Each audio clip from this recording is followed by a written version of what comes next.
تک اہل مکہ کو کردار دکھایا. اور کردار کی ایک جھلک میں آپ کی خدمت میں تاریخ سے یوں بھی پیش کر سکتا ہوں کہ جبل فاران آج بھی ظاہر ہے موجود ہے، وہاں پر کچھ حصہ مشروع میں آ گیا ہے، مگر فاران پہاڑ تو بہرحال آج بھی موجود ہے. سرکار نے فاران کو منبر بنایا اور اعلان نبوت کے حکم کے بعد سارے مکہ والوں کو حضور نے سامنے میدان میں جمع فرما لیا،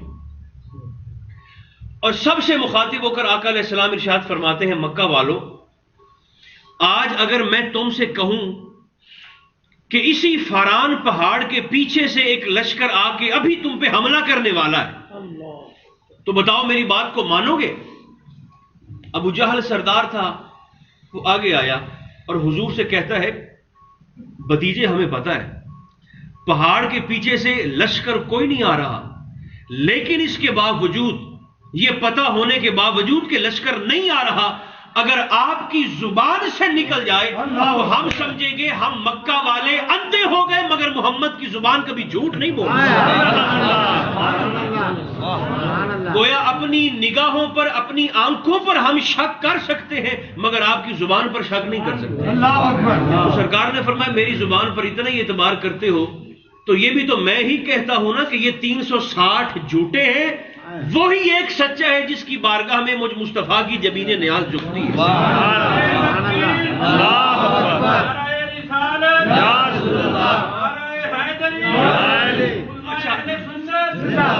جس کے مقدر میں تھا پھر اس نے سرکار کے فرمان کو مان لیا. ایک مصیبت اور بھی ہے، وہ ہم سب کی سانجھی مصیبت اور مسئلہ ہے. ایک تو جو شخص حجاز میں جا کر کچھ 2-4 سال لگا لیتا ہے نا، وہ پھر واپس آ کر پورے محلے والوں کے لیے مصیبت بن جاتا ہے، درد سر بن جاتا ہے. وہ کہتا ہے دیکھو جی آپ نے یہ جو جنیاں شنیاں اور یہ لائٹنگ اور مرچیں لگا لی ہیں، تو میں نے کہا آپ کو کیا مرچیں ہیں؟ مرچیں ہم نہیں لگائی ہیں نا، تو آپ کو کیا تکلیف ہے اس سے؟ اس نے کہا جی میں تو 4 سال عرب میں رہا ہوں، 4 سال یا 20 سال یا 25 سال یا 10 سال تو میں عرب میں رہا ہوں. عرب میں تو میں نے یہ نہیں دیکھا، عربوں کا تو یہ طریقہ نہیں ہے جو آپ کا طریقہ ہے. میں نے کہا آپ نے وہاں پر 20 سال جدہ کے ساحل پر پنچر ہی لگائے ہیں نا، آپ نے کون سے عربوں کو دیکھا ہے؟ اگر عربوں کو دیکھنا ہے تو بخاری کے اوراق پر دیکھو، عربوں کو دیکھنا ہے تو پھر حسین ابن علی کو دیکھو یا عبداللہ ابن عمر کو دیکھو. آپ وہاں سے آگے ہیں جی میں تو 25 سال رہا ہوں حرم شریف میں. تو میں نے کہا 25 سال حرم میں رہنا ہمارے لیے تو حجت نہیں ہو سکتا آپ کا. وہ اس لیے کہ آپ 25 سال رہے ہیں اور وہ جو 360 بت پڑے تھے وہ کئی صدیوں سے حرم کعبہ کے اندر پڑے ہوئے تھے. تو پھر آپ رکھیں گے ان کو چوم کے ماتھے پر چونکہ مکہ شریف حرم شریف کے اندر پڑے ہوئے؟ ہرگز نہیں. طہارت و نجاست کا تعلق موجودگی کے ساتھ نہیں ہوتا، اندر کے عقیدے کے ساتھ ہوتا ہے. اس پر دوبارہ غور فرمائے، میں نے کیا عرض کیا آپ کی خدمت. طہارت و نجاست کا، پاکی اور پلیدی کا، اندر کی پاکی اور پلیدی کا تعلق موجودگی کے ساتھ نہیں ہوتا کہ کوئی شخص کہاں پر کھڑا ہوا ہے، کہاں پر بیٹھا ہوا ہے، کہاں موجود رہتا ہے، اندر کے عقیدے کے ساتھ. ورنہ ابن خطل جو صرف کعبہ شریف نہیں، حرم کعبہ نہیں، غلاف کعبہ کے اندر چھپا ہوا تھا. غلاف کعبہ کے بھی اندر چھپا، غلاف کعبہ کے اندر. میرے اور آپ کے مصطفیٰ کریم علیہ السلام نے غلاف کعبہ سے باہر نکلوا کر اسے مقام ابراہیم کے پاس اس کا سر کٹوایا ہے. باہر دیکھیں، باقی سب کے لیے سرکار کا اعلان تھا، لا تثریب علیکم الیوم انتم الطلقاء، سب کے سب آزاد ہو، کسی سے کوئی بدلہ نہیں. مگر یہ ابن خطل، یہ نبی مکرم علیہ السلام کی ذات پاک پر جسارت کیا کرتا تھا، زبان درازی کرتا تھا. تو یاد رکھیں سرکار دو عالم علیہ السلام نے اپنی ذات پر جسارت کرنے والے کو امت کی تربیت کے لیے غلاف کعبہ سے باہر نکلوا کر صحن کعبہ میں قتل کروا کر مجھے اور آپ کو پیغام دیا ہے کہ مصطفیٰ کے بے ادب کو اللہ کا کعبہ بھی پناہ نہیں دیتا. یاد رکھیں، تو سارے کا سارا دین حضور کے گرد ایسے گھومتا ہے جیسے حاجی کعبے کا طواف کرتا ہے. اس لیے اپنی طبیعت میں تربیت رسول کا یہ پہلو ضرور لائیے. سرکار نے 40 سال تک اہل مکہ کو صرف اپنا کردار دکھایا ہے، اور اگر 63 سال کو تقسیم کریں نا، 63 سال جو آقا علیہ السلام کی ظاہری عمر شریف، اس کو اگر تقسیم کریں تو پھر تقسیم یوں بنتی ہے کہ آقا نے 63 سالوں میں سے آخری 23 سال حضور نے وہ رسالت کو دیے ہیں، اور پہلے 40 سال حضور نے انسانیت کو دیے ہیں۔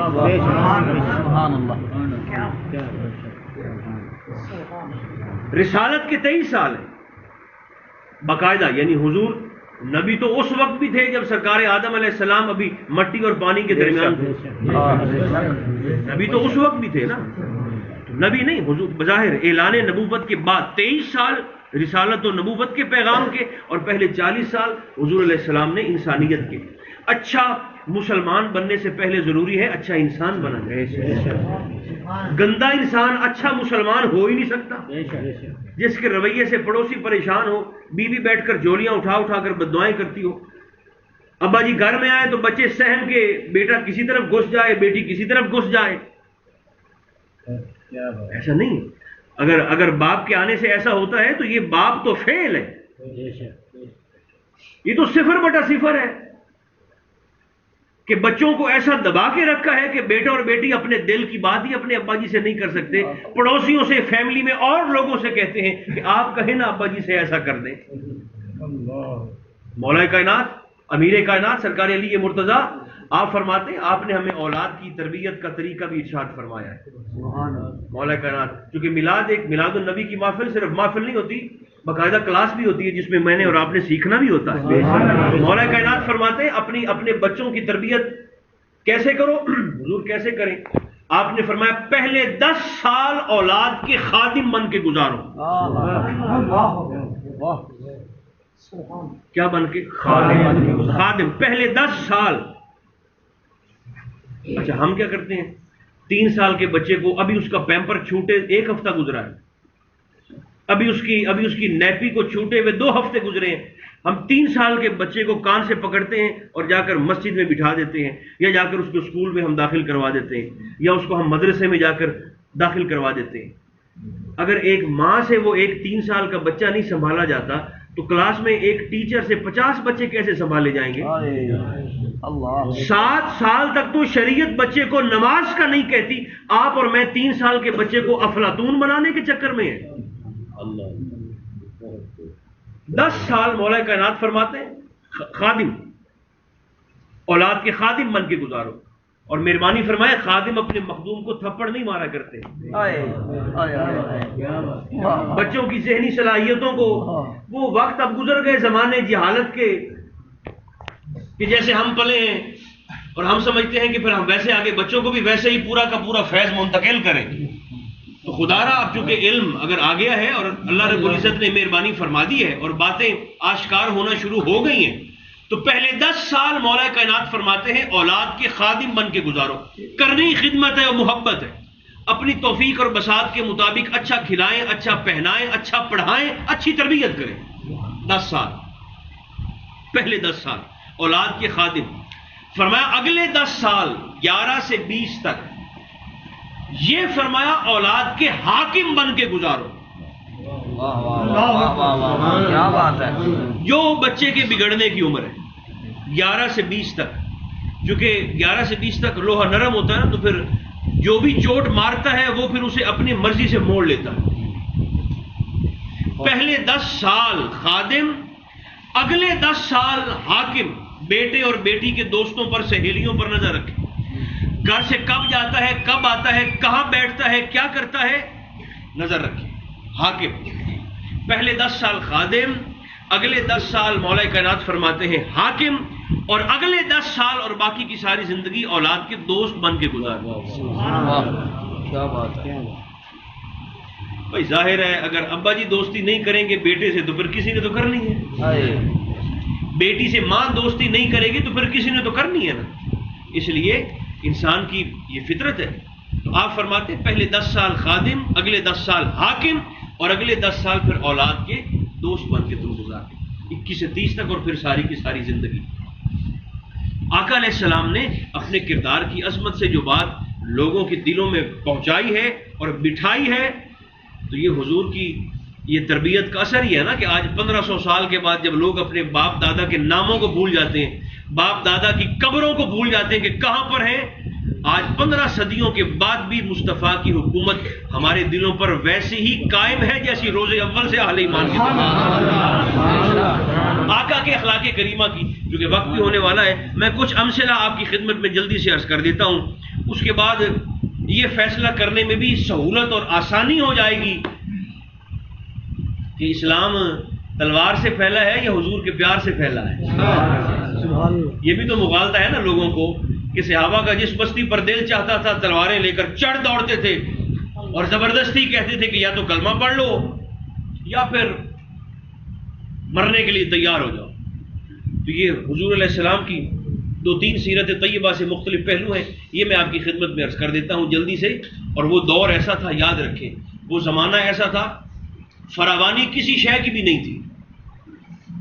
اسرت تھی، تنگی تھی، تنگی، لباس کی بھی تنگی ہے. حتیٰ کہ صحابہ کرام کو کفن کا کپڑا بھی پورا میسر نہیں تھا. سبحان اللہ.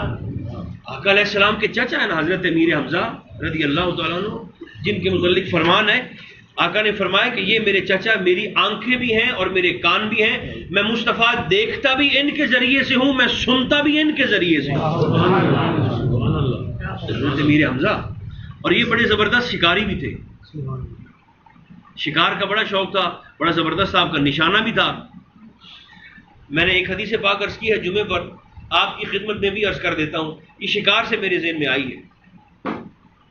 جیسے ہمارے ہاں نہیں ٹورنامنٹ ہوتے گیموں کے، کھیلوں کے، حضور علیہ السلام اپنے زمانہ پاک میں بھی صحابہ کے درمیان اور قبیلوں کے درمیان اور ٹیموں کے درمیان ایسے ہی ٹورنامنٹ کروایا کرتے تھے. سپورٹس کے، نیزہ بازی کے، گھوڑ سواری کے، تیر اندازی کے، حتیٰ کہ تیراکی کے بھی. گزارش کرتا پہ تھوڑی جی ہمت کرو. دیکھیں نا سرکار کی سیرت ہے اور بڑا ہم نے ایسے تنگ کر دیا ہے نا دین کو، خوش کر دیا ہے، تنگ کر دیا ہے دین کو. اس جیسا سدا بہار اور زندہ دل دین دوسرا کائنات میں ہے ہی کوئی. تو ہم نے اپنی مرضیاں گھسیڑ کے دین کو تنگ کر دیا ہے، تنگ گلیوں کی طرح. تو ورنہ اسلام میں جتنی وسعت ہے اور جتنی اس میں ایک بے باکی ہے اور ایک رانائی ہے، وہ دنیا کے کسی اور دین میں دیکھنے کو نہیں ملتی. تو آقا علیہ السلام نے نا ایک دفعہ تیر اندازی کا ٹورنامنٹ کروایا.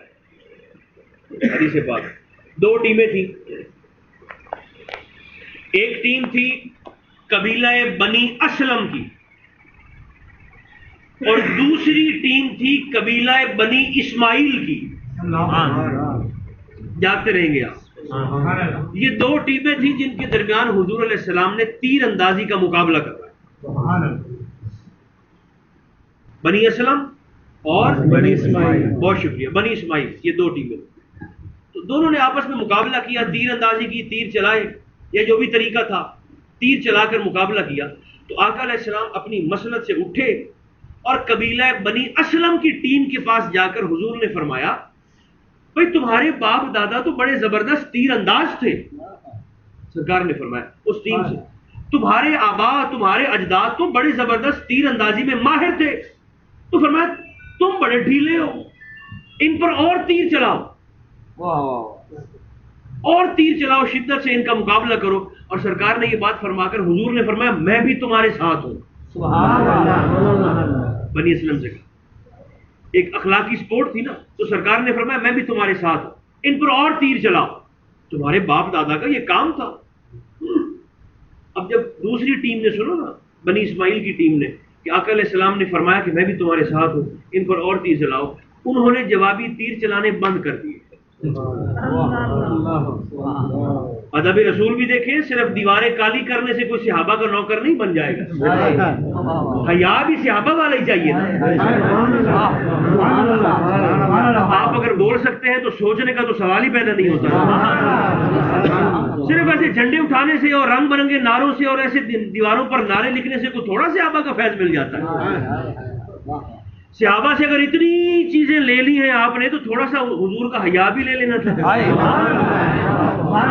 اب یہ گیم ہو رہی ہے نا، یہ کھیل ہو رہا ہے، مگر کھیل میں بھی صحابہ کا ایک ہوتا ہے بے ادب ہونا، ایک ہوتا ہے بے تکلف ہونا. صحابہ حضور کی بارگاہ میں بے ادبی کا تو شائبہ ہی نہیں ہے. صحابہ حضور علیہ السلام کی بارگاہ میں بے تکلف بھی نہیں ہوتے تھے, اگر آپ محسوس فرما سکیں تو. آقا کی بارگاہ میں صحابہ کی بے تکلفی بھی نہیں تھی. بلال سے حضور کتنا پیار کرتے تھے, سبحان اللہ. خرید کر آزاد بھی مصطفیٰ کریم علیہ السلام نے کروایا. اور وہ پہلی رات کے جب بلال کی حضور سے ملاقات ہوئی, ان کو بخار تھا, بلال حبشی کو مکہ مکرمہ میں بخار تھا.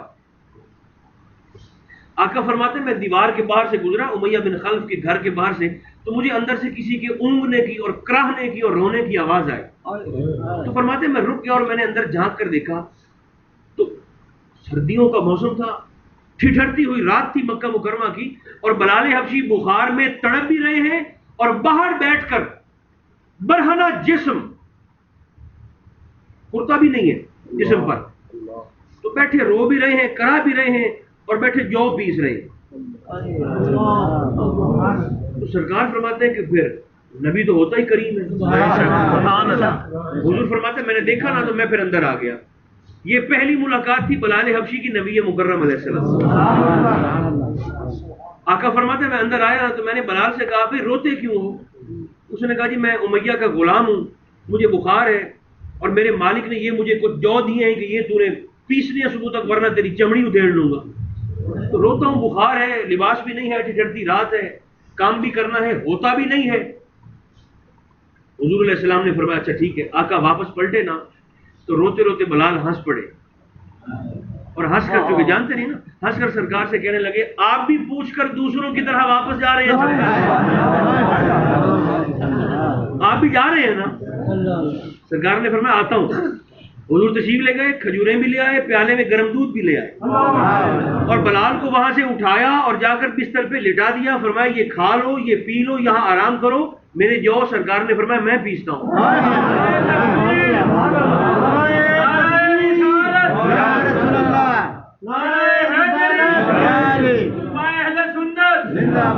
ساری رات بیٹھ کر میرے اور آپ کے آقا نے اس غلام کے جو پیسے.